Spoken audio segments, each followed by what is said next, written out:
Haha, here we go. Let's do this thing. It's really cold out. It's 5 degrees, which is a lot warmer than the 20 below it was on, what was that, Monday? That was ridiculous. I did not like that at all. But it's supposed to be, is it today or tomorrow that it's going to get really cold again? I'm guessing tonight. But it's part of living where we live. Good morning, everybody, and welcome. Today is Friday, woohoo, February 14th, Valentine's Day 2020. My name is Jeremy, and this is my first cup of coffee. Based on what the day holds, I suspect it is the first of many. I'll be on site with a client in this kind of new arrangement where I do some work for them. Good morning, Frank. And when I'm not doing work for them, I'm doing work for me. But I get a whole office to myself for free, so that's pretty cool. And they have a lot of coffee, and they encourage me to drink it. So sometimes I'm kind of amped up. Good morning, Stacy. Well, Valentine's Day. There's a controversial holiday. You get people who are really into it, and they love it. As a great example, I haven't even looked, but I'm sure that if I were to look at, well, it might still be a little early for pictures, but in Montpelier, in town, where I live, we have what is known as the Valentine's Day Bandit. This person, or people, have been unknown to the community for, well, let's see, I moved here in 2002. So for at least 20 years, this has been going on. But to my knowledge, it's like 40 years, if I'm remembering correctly. And this person prints out hundreds of color pages of hearts. So 8.5 by 11 paper with a red heart on it. And tapes them to every door and window and lamppost in town at some point overnight. So you go in town and you just see hearts everywhere. People save them. People will take one and put it in their window for the year. It's really one of the neatest things. Valentine's Day Phantom, thank you, Stacy, not Bandit. And it's just really cool. And there have been copycats that have popped up. People have left Montpelier and gone elsewhere and kind of taken the idea with them. And it's just really neat. There's no commercial element to it. In fact, this has been going on so long that the person or people who do it must have been spending a good amount of money on color copies. Like, this started back when color copies were over $1 a piece. They were spending hundreds of dollars.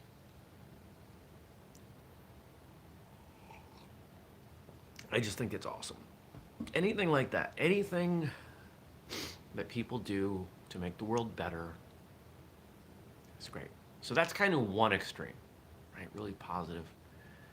And then you got people who just complain about it being a greeting card holiday, and a lot of them hide behind the notion that you should show people that you love them every day. Well, yes, that is also true. But can it be both? No. I'm single. I don't have somebody to take to dinner and to do all the trappings of Valentine's Day. In fact, in my 20s, I refused to celebrate Valentine's Day because I saw it that if I needed to do these things, that I was failing as a partner. My position has evolved a little bit. I'm a little more open, and hey, here's an excuse for us to go out to dinner and make a big deal out of it. Let's do that. That sounds great. And I'm starting to see more and more people taking the opportunity to just celebrate love in all of the different forms. And I think that's great. So whatever you're doing today tied to it being Valentine's Day, if you're doing anything at all, happy Valentine's Day.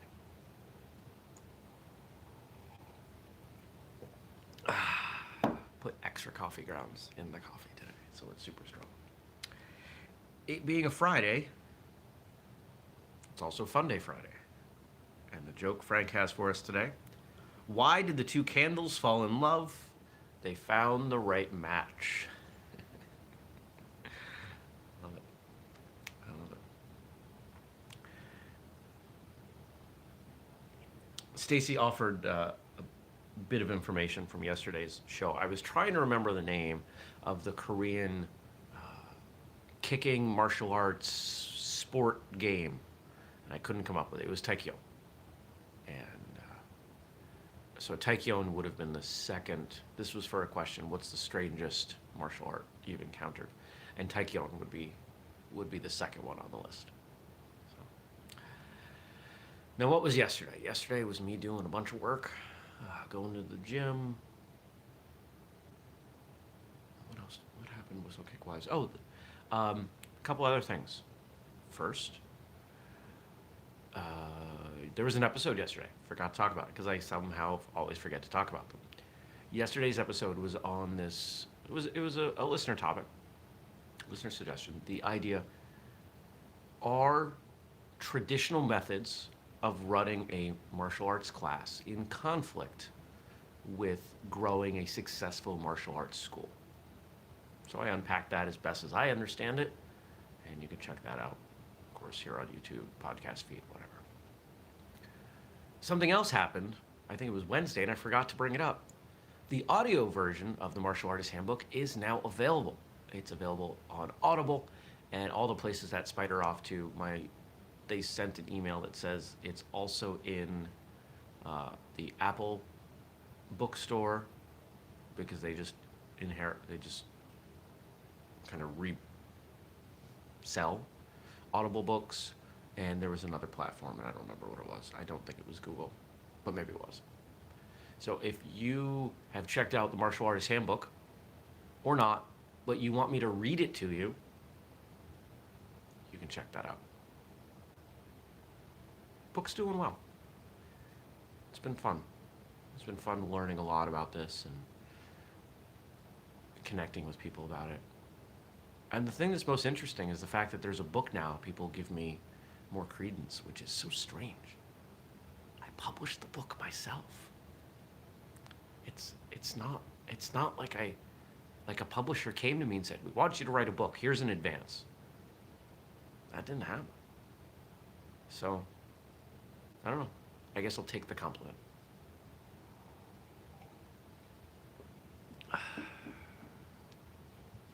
If anybody doesn't have Audible, if they don't have an Audible account and they want to check out the book and they want it for free, I've got a code on my personal Facebook page. It's too long. It's not like I can just say do this. But if you click that link, you get the book for free. And I get money. Oh, everybody wins. This is why, if you listen to podcasts, they're constantly pushing Audible, because Audible's got like the highest sign-up bonus. It's absolutely insane how much they pay. It's $75, at least for this thing. I don't know. Maybe it's different in different settings. But if you sign up for an Audible account and you get that book for free, I get $75. Everyone do that, please. I would like $75 over and over again. What else? So I've been toying with the idea of getting a drone for a while. I have a few thoughts for this. First, if I get a decent one, of which this is not, this is like a $70 drone, that might make for some interesting filming of martial arts technique. You might have to have multiple cameras, but imagine teaching something and you've got, kind of a 360-degree view and a top view. I mean, that'd be really neat.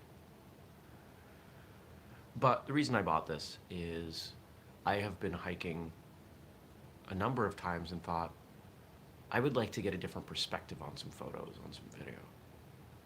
I wish I had a drone. Well, now I have a drone. And now I have to figure out how to pack this drone to make collapsible ones, but those were much more money. So this is my entry point. We'll see how this goes. And Sunday, it's supposed to be decent weather, so I'm gonna go for a hike. I'm gonna somehow bring this thing and see if I can not lose it in the wind. That's my plan. So, yeah. That's my weekend. That's what's going on. I have no idea what's going on tomorrow. It's gonna be cold. So, probably stay inside with the fire. Well, enough about me. Let's get to the questions. Yesterday we had 1, 2, 3 people submit things. So thank you. Thank you. We're doing great with this. I'm really, really happy. It's a lot more fun for me. Not that Frank's questions aren't awesome, but I won't even say but. You know the saying, anything you say before a but is not true. I love the questions Frank writes in. I also love variety. The more people writing in, the more diverse this show becomes, and the more it hopefully appeals to people who are interested in different things, because we all are going to ask questions in different ways. I'm going to mix up these questions too. From Frank, I'm leaving this legacy to all of you to bring peace, justice, equality, love, and a fulfillment of what our lives should be. Without vision, the people will perish, and without courage and inspiration, dreams will die. The dream of freedom and peace. Rosa Parks. I think that's a bit what martial arts instruction is. It's a legacy. When we step up in front of the room and teach to other people, we're trying to pass on knowledge. We're trying to share things with them, yes. But we also hope that at least one person in that room will pass on the legacy. Hopefully somebody younger than us will say, this is a thing that I want to do, because if not, martial arts dies. And the things that you have learned and taught, this thing is making weird noises, are no longer there for others. It's a strange, unspoken conversation. And in some schools, there is succession planning, and sometimes higher ranks are groomed for opening their own schools.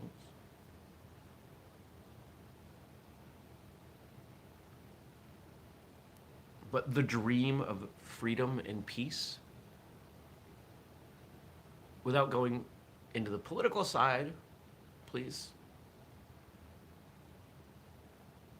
the more confident we are in our martial arts, in our ability to defend ourselves, in our physical prowess,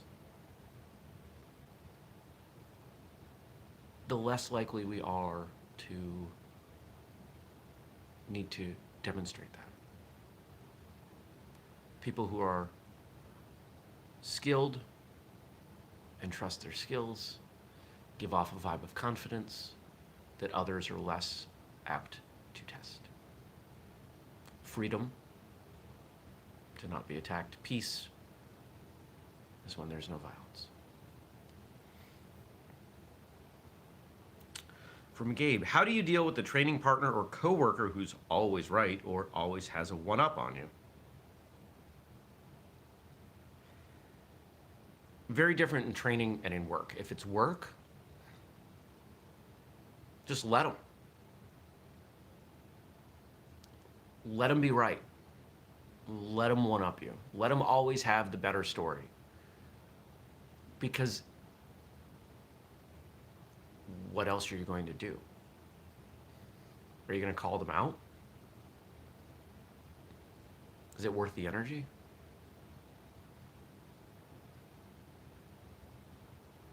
Maybe if I got fed up, I would tell a ridiculous story, showing how ridiculous the one-upsmanship is, and then just walk away before they have a chance to respond. chances are, if they're doing it to you, they're doing it to other people and they're driving everyone nuts. So don't worry about it. Now, if it's in training,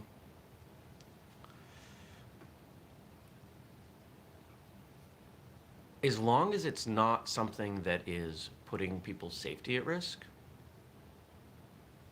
I wouldn't worry about it.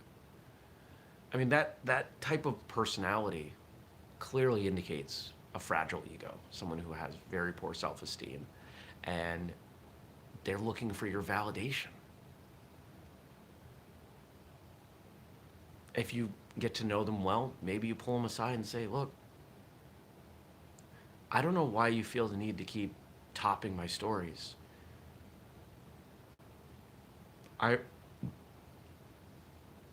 not going to change the way I think of you. Maybe they need to hear that.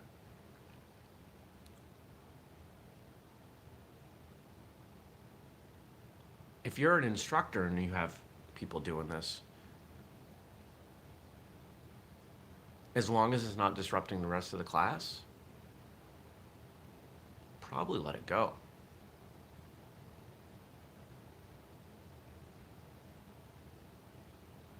Because there's a lot more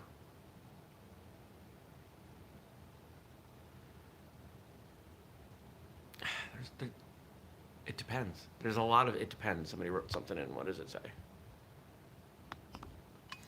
Frank's saying, if the person at work is a jerk, I think you should stand up for yourself. Yes. Yes, you should always stand up for yourself. But why they're doing it and how they're doing it, I think, has a really big impact. When I think of this, I'm generally thinking of someone who, you're telling a story and they're just constantly saying, yeah, but then well, this one time I once went for I once ran a 5K in 23 minutes. Yeah, I ran a 5K in 21 minutes once. That kind of thing. So what? Big deal. What are they looking for? They're looking for you to not believe them. They're looking for you to challenge them so they can feel validated at something that they believe, at least they did that, and it's an accomplishment warranting a challenge because it's so remarkable.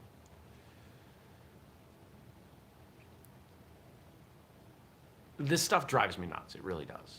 I don't like people who are like this, and I try not to deal with them. There's one person I'm thinking of in particular. He always has a story. He can always kind of one-up you. And when I first met him, I did not like him at all.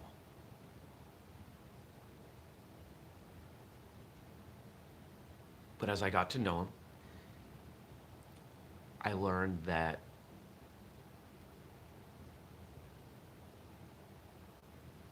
he's hurting, he's lonely, and this is the only way he knows to try to involve himself in the conversation.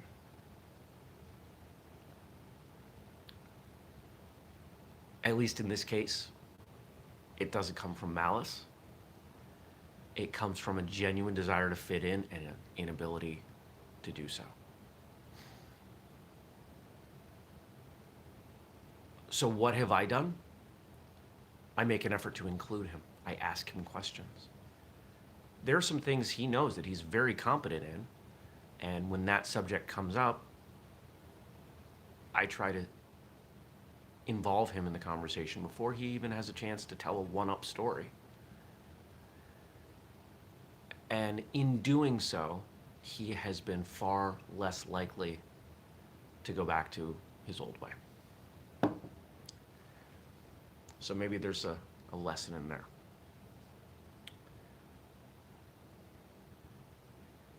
Another Rosa Parks quote. What really matters is not whether we have problems, but how we go through them. We must keep going on to make it through whatever we are facing. I mean, that's perseverance. I mean, that's martial arts in a nutshell. Not whether we have problems, but how we go through them.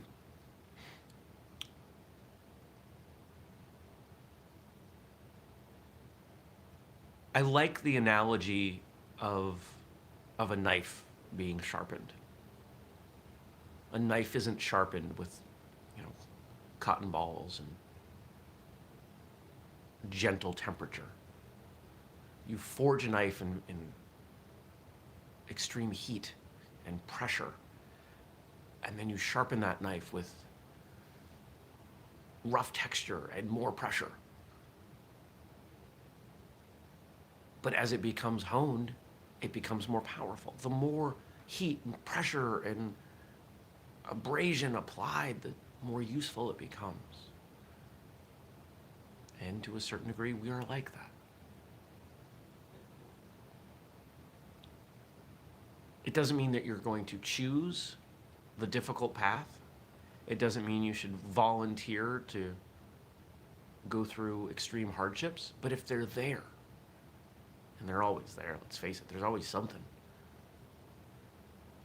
you can choose your attitude with which you face it, even if you can't choose the actions. I have started, when I first wake up every morning, telling myself today is going to be a great day. Has that single act changed my day? No. But it's changed my attitude. I have better days now. I absolutely do. Is it silly? Maybe. Does it cost anything? Nope. Does it hurt to do it? Nope.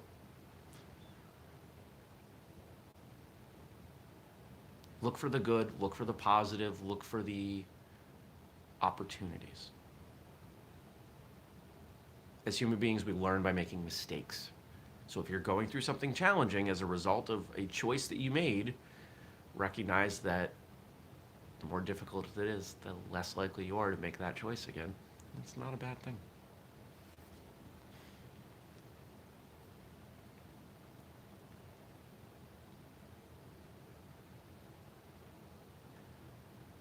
A quote from Lao Tzu. This one's from Stacy. Being deeply loved by someone gives you strength, while loving someone deeply gives you courage. Would you rather be courageous or strong?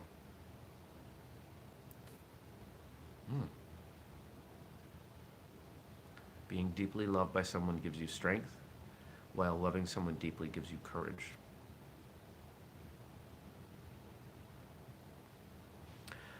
I would rather have strength.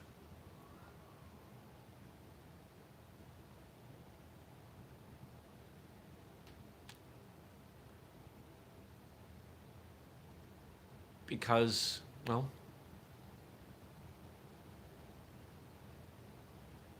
I'm just going to choose strength. I don't know that I have a good answer.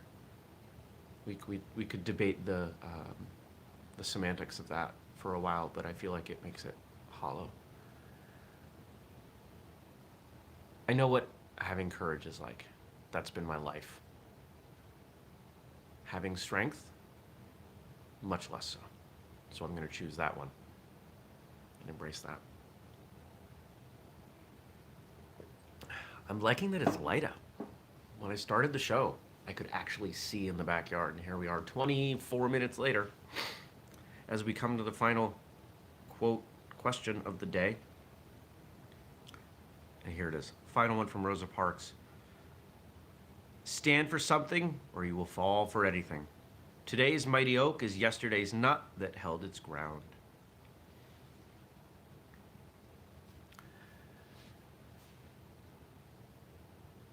We often look for shortcuts for big actions. And a lot of people waste a lot of time and a lot of money trying to take those big actions, when the more appropriate use of time and money and energy is small action repeatedly. If you look at where whistlekick is now, none of the big things that I tried worked. I wasted a lot of time and a lot of money doing a lot of big things. Everything we have today is from small action done repeatedly. The podcast, this show, our social media, our products. It's just chip away. We're just getting there, right? if you were to build a machine that you wanted to handle a problem, would that machine be most efficient trying to do something extreme once in a while, or would it be more efficient in every way you could imagine to do it more frequently, but with less intensity? Best example I can think of right now for a robot like that, my Roomba, my little robot vacuum. I run it every day. Does it do a great job each time? No. It does an adequate job. But it does an adequate job every day. And because of that, my floors are actually much cleaner than when I used to vacuum them myself with a much bigger, more powerful vacuum once a week. Chip away at problems. Be that acorn in the ground that holds on for a long time and becomes a mighty oak. Now it's the weekend. No weekend homework. But if you are so inclined, check out the audio version of the Martial Artist Handbook, or maybe some of the new products that are up at whistlekick.com. And if you do, first cup 15 saves you 15%. Remember, you can ask questions on this show. I hope you do. Oh, thanks, Frank. I missed that comment. Frank said, of course you have great days. You're a great person. I appreciate that. It means a lot to me. Subscribe, notifications, ask questions below, answer them on Monday. Yeah. Oh, that's right. Team Whistlekick Smashy Smash Edition is off breaking this weekend. Good luck, Stacy. Good luck, Laura. I will be watching for those videos on Facebook. We'll probably repost some stuff. So go kill it. Proud of you too. And I'm proud of all of you for sticking around and listening to my ramblings for nearly 30 minutes. I'm going to go have another cup of coffee. I got some editing I got to go do on some podcasts, and then head out into the world for the day. I hope you have a great Friday, a great Valentine's Day, Saturday, Sunday, and I'll see you back here on Monday. Take care. Peace.